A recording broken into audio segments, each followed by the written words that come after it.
A very good morning, patch enthusiasts. In prayers of no critical vulnerabilities this season, let us begin with the Patch Tuesday webinar for the month of November. I am Nivedita, a product expert at Manage Engine, and I'll be your presenter today.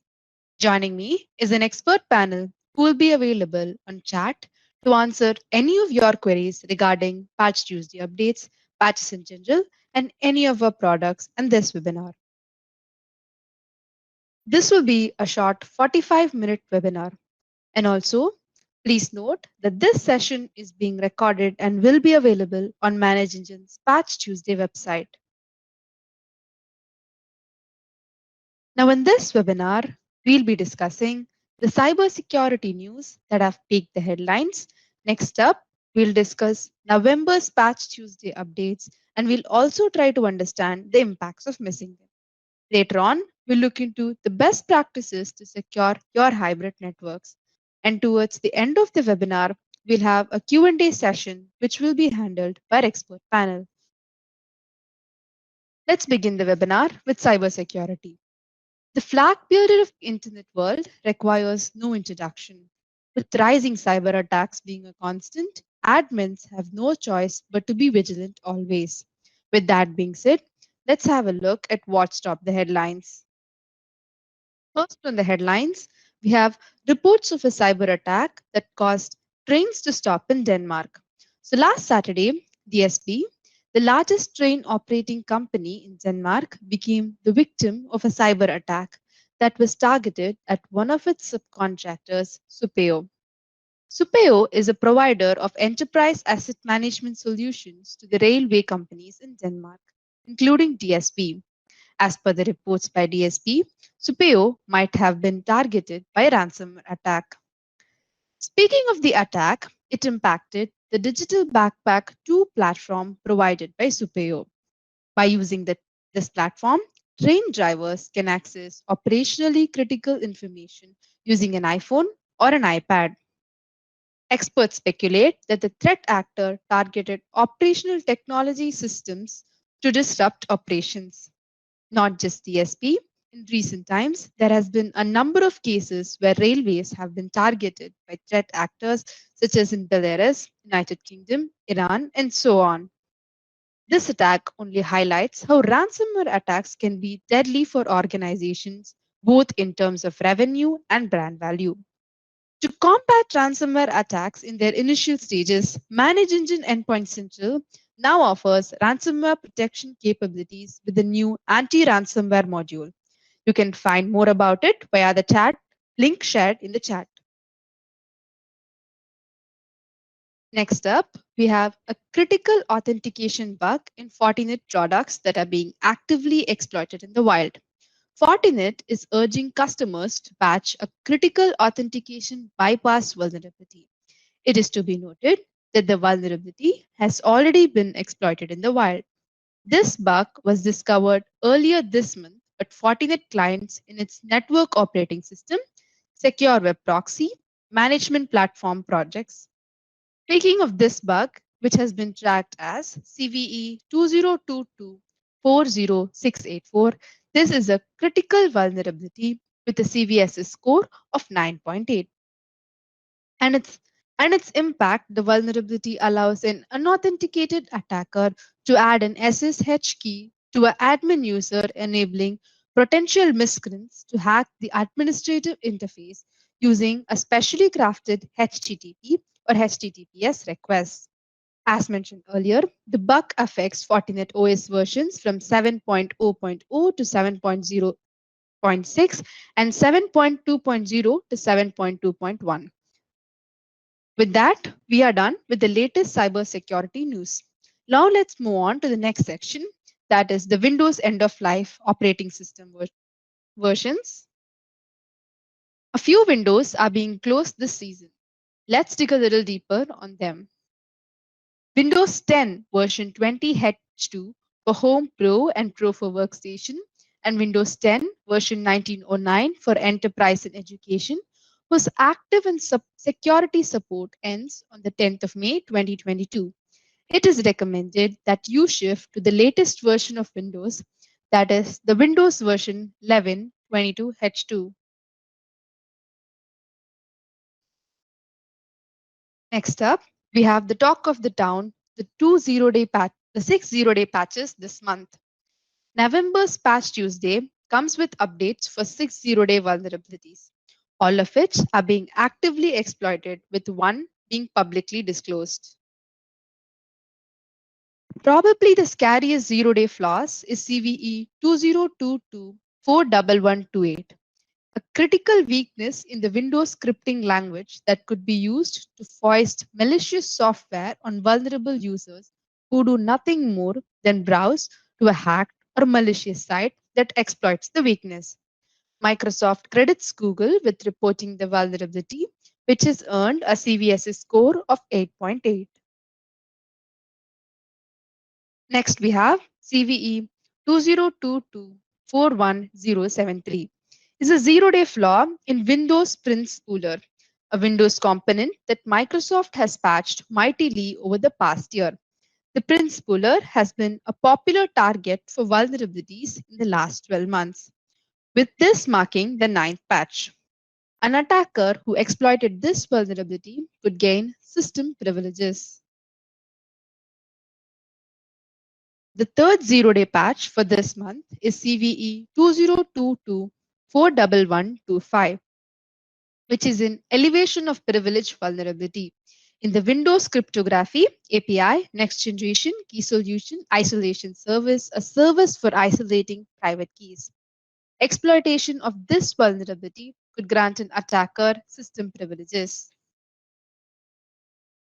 Next up, we have the fourth 0-day vulnerability, CVE 2022-41091, was previously disclosed as and widely reported on the October month. It is a security feature bypass of Windows Mark of the Web, a mechanism meant to flag files that have come from an untrusted source. Next up, we have CVE 2022-41040, Microsoft Exchange Server Elevation of Privilege Vulnerability. The privileges acquired by the attacker would be the ability to run PowerShell in the context of the system. Next up, we have vulnerability CVE 2022-41082, Microsoft Exchange Server Remote Code Execution Vulnerability. The attacker for this vulnerability could target the server accounts in an arbitrary or remote code execution.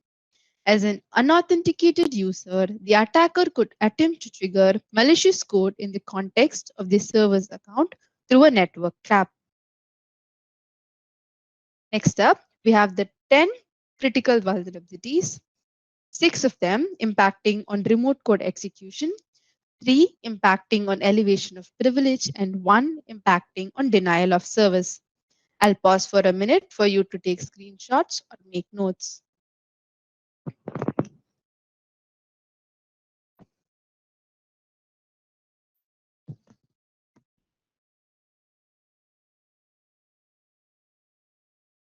I would like to inform you that all of this information is available on Manage Engine's Patch Tuesday forum post for the month of November.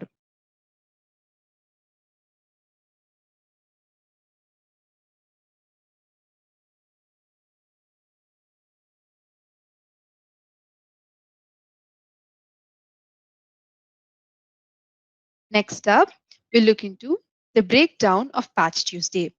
Microsoft has a very important lineup for Patch Tuesday this November. Not only have they responded to the proxy not shell pair of 0-day vulnerabilities, but they have also resolved 4 additional 0-day vulnerabilities for a total of 6 0-day vulnerabilities to pay attention to this month. Microsoft has resolved or re-released a total of 81 CVs this month. 68 of the CVEs are newly resolved. 13 have been updated this month but were previously released. 10 of the 81 CVEs are rated as critical. A total of 68 vulnerabilities that have been mitigated by 106 patches. If left unpatched, these 68 vulnerabilities can cause 6 different impacts.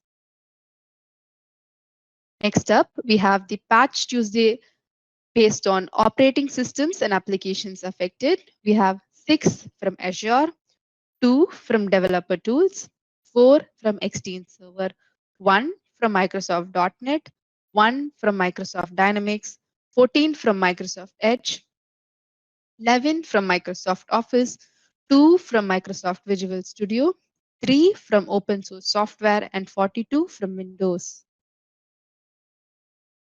Next, for patches based on impact, 6 have impacted on denial of service, 27 have impacted on elevation of privilege, 11 impacting information disclosure, 16 impacting remote code execution, 4 impacting security feature bypass, and 3 impacting spoofing. For patches based on severity, 14.7% of the patches released this month are being categorized as critical. 85.3% of the patches released this month are classified as important. Followed by that, we'll have a detailed breakdown on the operating systems and the applications affected. The severity of this month's vulnerability is classified as critical and important, the impact being elevation of privilege and remote code execution. The CVE ID for Microsoft Azure vulnerabilities are CVE 2022-39327, which is a critical vulnerability. Next up, we have Microsoft Office, the severity being important, the impact being remote code execution, information disclosure, spoofing, security feature bypass, and defense in depth. The vulnerabilities are listed on screen.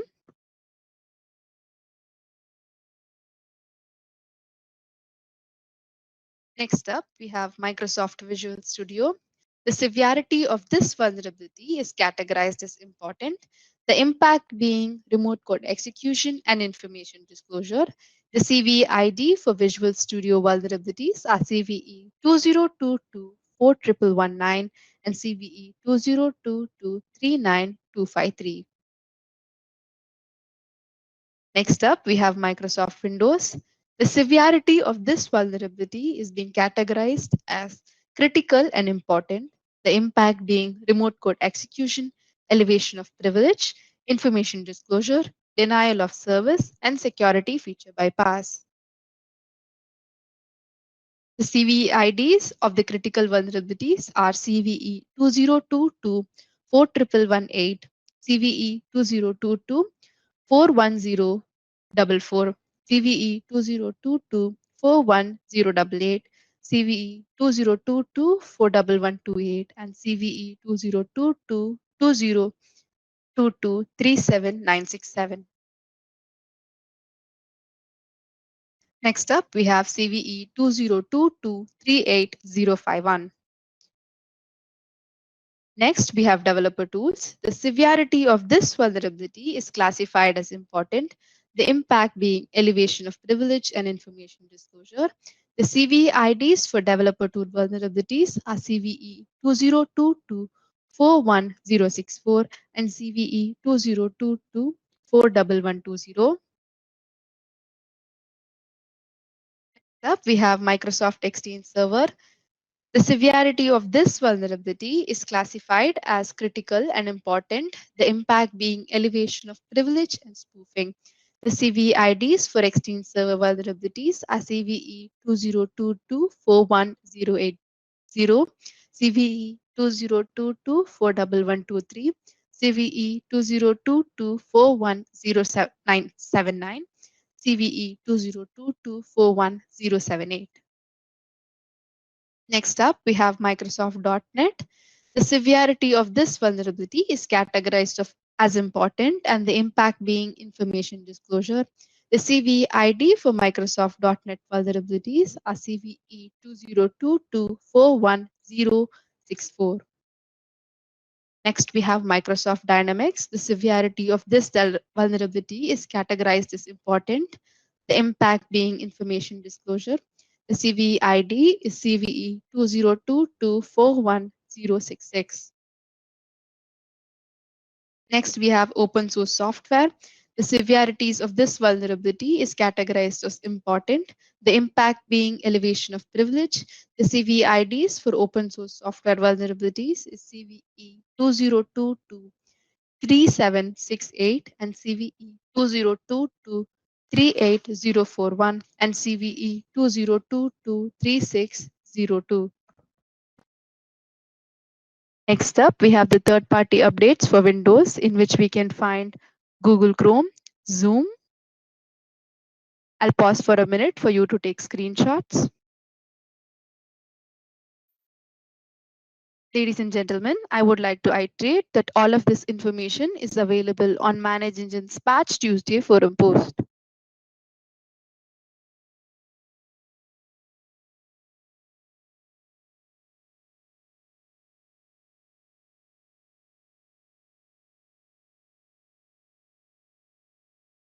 Next, we have the third-party updates for Mac machines, in which we can find Google, Zoom.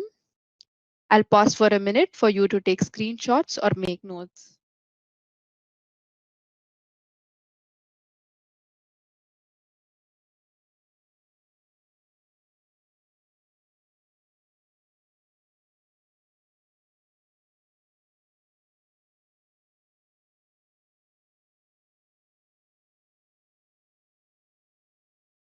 The non-security Office updates are from Microsoft Office 2016, the KB being KB 5002306.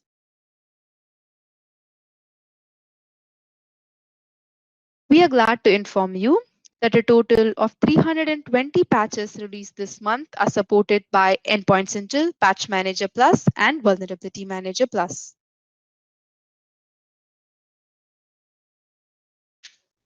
The graph on clearly depicts the steep rise in vulnerabilities each year. As we can see, a total of 21,434 vulnerabilities have been reported till November 2022. Such an alarming rise in vulnerabilities only iterates the dire need for patching to protect inner endpoint networks. With that being said, we'll now have a look at the best practices for patching in a hybrid network.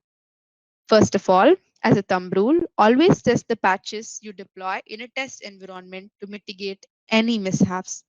For all your machines, prioritize the critical and security updates to maintain a system health. Syncing patching schedules with monthly Patch Tuesday updates. By syncing the patching schedules with the monthly Patch Tuesday updates, you can ensure the patches are tested, approved, and deployed as soon as they are released. This gives you a head start for achieving patch compliance in your network. Be aware and set a broad deployment window for remote machines and non-business hours for office machines and servers. Provide users with the option of postponing deployments and reboots. With that, we are now done with the best practices that you can follow for patching in a hybrid network. Now let's take a look at deploying patches and updates using Patch Manager Plus. If you're using Endpoint Central or Vulnerability Manager Plus, you can still deploy the patches seamlessly as the patching module is the same in all three of these products. I would like to inform you that due to time constraints, I'll be giving a quick and short demo, but kindly drop in your email IDs in the chat box or in the feedback form after the session to get a full demo.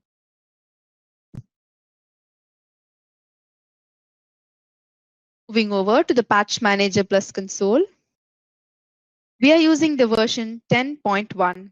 As you can see, the console is filled with updates on the systems.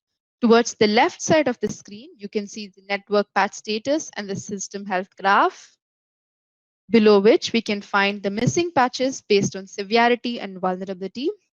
Towards the right side of the screen, you can see the latest security section in which you can find the Patch Tuesday forum post.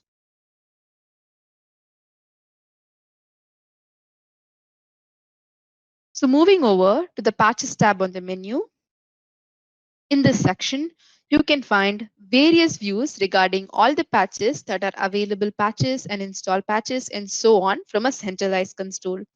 Let's understand some of them in brief. First up, we have missing patches all the patches that are missing in your enterprise networks. Next, we have the install patches, which has information of all the installed patches in your network. Next up, we have the applicable patches, in which you can find a list of all the patches that are applicable for your network. Then we have the supported patches, in which you can find a whole list of the patches that are supported by your endpoints in the network. But certainly not the least, we have decline patches, wherein you can decline patches, applications, and families you don't want to be updated in your environment.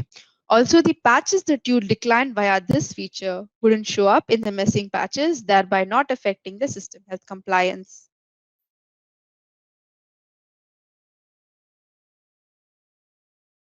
Next, upon the menu, we have the Systems tab, in which you can find a list of highly vulnerable systems and systems that require attention and so on. So in general, you can get an overview of the system health policy and the compliance of your network right from this view. Next, we have the Deployment tab under Deployment. First, we have Manual Deployment, from which you can manually deploy patches. Next, we have the Test and Approve tab. As I've already mentioned, the first step is to always test patches in a pilot group of systems before deploying them to production machines. Always remember that the pilot group must have all the versions and flavors of the operating systems that are being used in the network. In this view, you can see all the test groups that have been created. Let's create a new test group. Click on Add Group.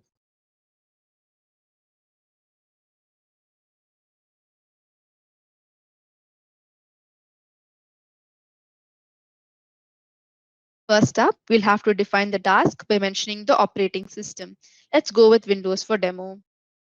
For the group name, you can either add an existing custom group or create a new group. Let's create a new group. Click on Create Custom Group. In this view, you can see all the various custom groups that have already been created. Click on Add Custom Group. Provide a group name and add a description if required.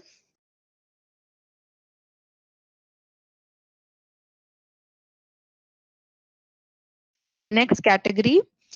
Now we have three different categories, that is static, static unique, and dynamic.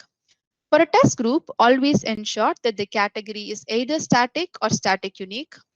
So what happens if we choose dynamic is dynamic custom group has a certain criteria in which you'll have to choose based on your enterprise's requirement. I'll be choosing Windows. This essentially means that when an operating systems with Windows 8 is added to the network, it will automatically be made a part of this custom group. And this is not required for a test group.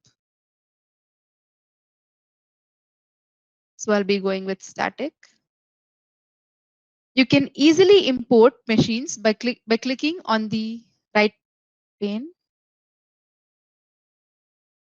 The selected computers are being displayed on the left. Click on Save.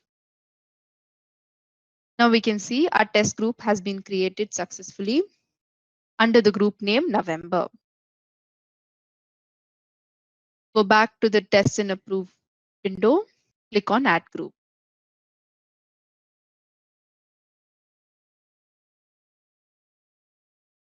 You can choose the custom group that we have created. Next up, we'll have to choose the deployment options. It has been categorized into Microsoft, third-party, antivirus, and driver updates. Based on your enterprise's requirements, you can choose them, but I'll recommend you to always choose the security updates and the non-security updates. You can either choose to patch all the applications or patch specific applications or patch all applications except a few. The same goes for third-party applications. The antivirus and driver updates are only available for Windows machines.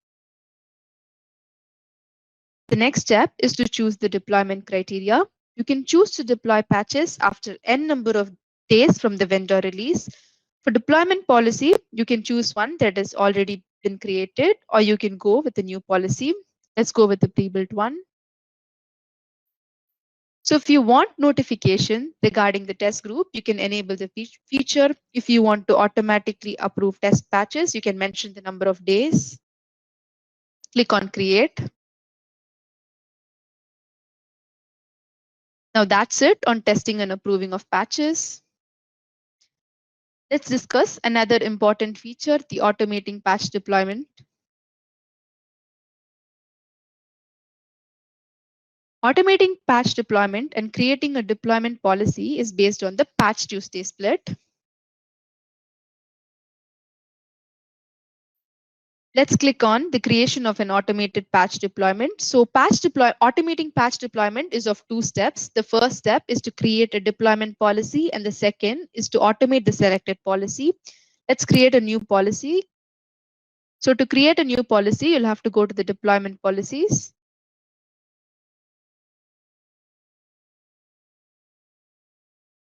Click on create policy. Rename the policy and add in a description.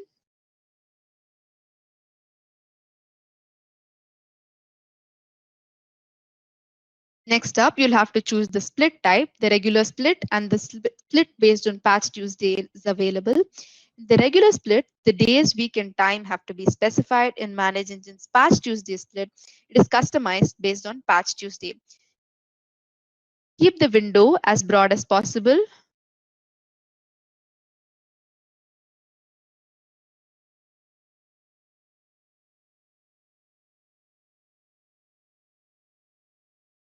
Click on Save and Continue. The next step is the deployment of patches. So for pre-deployment activities, you'll have to choose as per your enterprise's requirement if you are willing to create a custom group or pre-deployment reboot. We'll have to just drag and drop the policies. Next, we have the pre-deployment user notifications. If you're willing to give in notifications, you'll have to click on Allow. Click on Save and Continue. Next, we have the post-deployment options.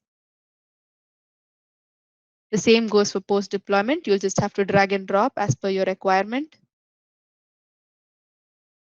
Click on Save and Continue.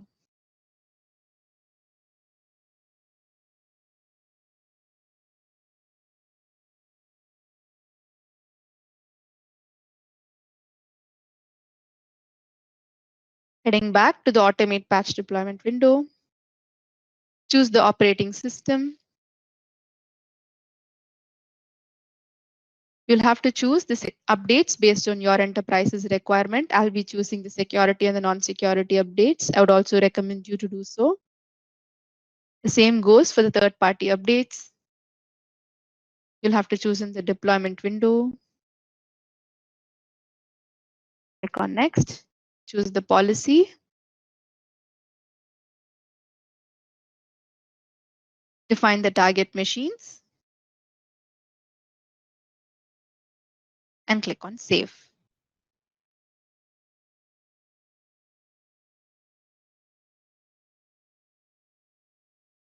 The last step is to choose to notify. That brings us to the end of the demo. Please mention in the chat box or the feedback form if you need a complete demonstration of the software.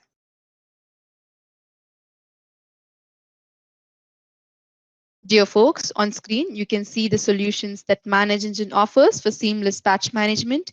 We have our flagship product, Endpoint Central, which is a unified endpoint management and security solution. We also have an MSP version of the product. We have Patch Connect Plus that smoothly integrates with SECM and Intune to ensure third-party patching. You can use Vulnerability Manager Plus to scan and mitigate vulnerabilities and compliance issues in your networks. And lastly, we have Patch Manager Plus, a standalone patch management solution to ensure seamless patching across the network. With that, we come to an end of this session. I'd like to grab this opportunity to thank you all for being such a lovely audience. We'd highly appreciate it if you could rate the webinar and provide your valuable feedback. On closing the meeting, you'll find the rating window wherein you can rate the session from 1 to 5, with 5 being the best. Thank you.